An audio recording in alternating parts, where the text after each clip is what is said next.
এ দাদা, টাকা নেই। আমি কি সবসময় তোর কাছে টাকাই চাই? সবসময় না, তুই রোজই টাকা চাস। আজ আর টাকা চাইবো না, একটা অঙ্ক পাচ্ছি না, করে দে না। আই এম তো অবাক, the sunrise in the West. দাদা তুই ইংলিশটা ছেড়ে দে, আমি অঙ্কটা পারছি না। পারবি পারবি, একটা গল্প বলি শোন।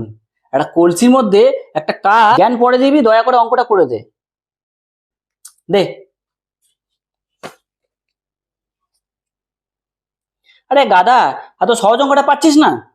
আসলে সমাজটা এতটা কঠিন হয়ে গেছে যে সোজা জিনিসগুলো কঠিন লাগে। ধর, একটা স্ট্যাটাস দিয়ে দিস, অল্প বিদ্যা ভয়ঙ্করী। ওসব করে কি হবে? এটা শুধু রোহিণী দেখলেই হবে। রোহিণী মানে এটা পাটিগণিত নয়, পটাগণিতের জন্য।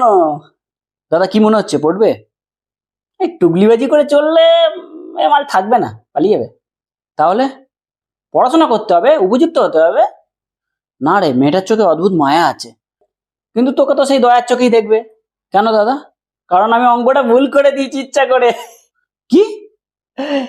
একটা কথা মনে রাখবি, আই এম অলওয়েজ দাদা, আর তুই সবসময় গাধা।